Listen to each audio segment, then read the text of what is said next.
Hello, hello, hello. So, andito tayo sa may Wawa Dam. Wala lang, nag-trip lang ako na mag-nature trip.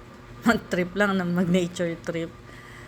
Gusto ko lang pumasyal kasi minsan may time na gusto ko lang gumala para tumingin ng nature tripping. So, iyan ang itsura ng Wawa Dam pagka malayuan. Waterfalls to eh. So, itong waterfalls na to, itong tubig na to, yan na rin yung dumadaan papuntang Marikina.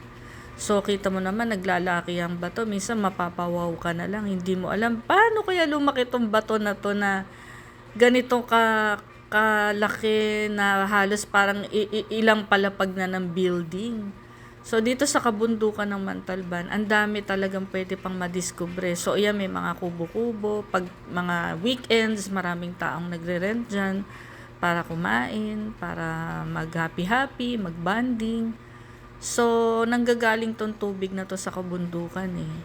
So, ang Wawa Dam, panahon pa to ng Amerikano eh, alam ko eh. Dito rin nag-shooting sila Fernando Poe Jr., alam ko nung bata pa ako. Actually, ang taga Montalban talaga eh yung asawa ko. Ako kasi eh taga San Mateo, Rizal. So, nung napangasawa ko ang asawa ko, tsaka lang ako nakapasyal sa Montalban. Napakaganda pala ng Montalban.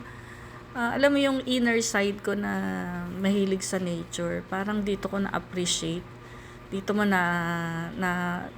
dito mo rin nakita kung dalawang face ng buhay. Meron talagang taghirap, merong mga mayayaman. So, dito ko na-realize na kung ano talaga yung buhay talaga sa bundok.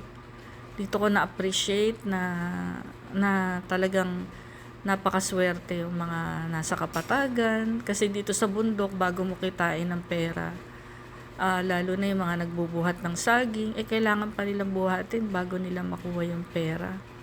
So, ayan, makikita nyo dyan. Ito, ayan. Meron mo, no? Napakaganda talaga ng Wawa. Na ito yung dam, yung lawiswis ng tubig.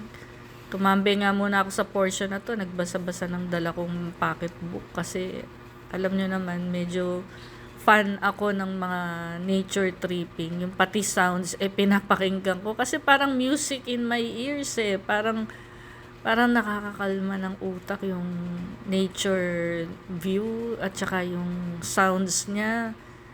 Minsan nga nakikinig pa ako sa Spotify pero pagka personal mo napapanood, talagang ma-amaze ka talaga sa God's creation na ayan, yan yung mga kubo naman na nirerentahan. Weekends maraming tao pero ngayon weekdays wala gano. So ayan, pagka may filter makikita nyo talaga yung natural na kulay. Pero syempre enhance na lang yung kulay dahil nga may filter, may colorized siya. So tingnan nyo, no, ang lalaki ng mga bato. Hindi mo akalain na ganito nakakamangha yung God's creations na talagang hindi mo akalain paano nangyari. Tsaka ito paano din ginawa ng tao eh. Pero dito alam ko nagsushooting nga dati, 'di ba, sila Fernando Poe Jr. Pero panahon din ng Amerikano nung ginawa to eh.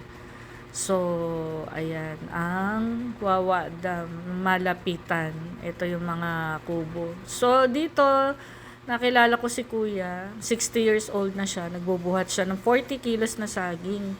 So, ayan, ito, 3 sako. Ang binubuhat niyan, mga uling naman. So, sa kwentuhan namin ni Kuya, biro mo, bago niya kitain yung pera, kailangan mabuhat niya muna yung saging. Around 45 kilos yan, or ano. Tapos, 3 oras siyang maglalakad. At ibebenta lang yung saging niya for 600.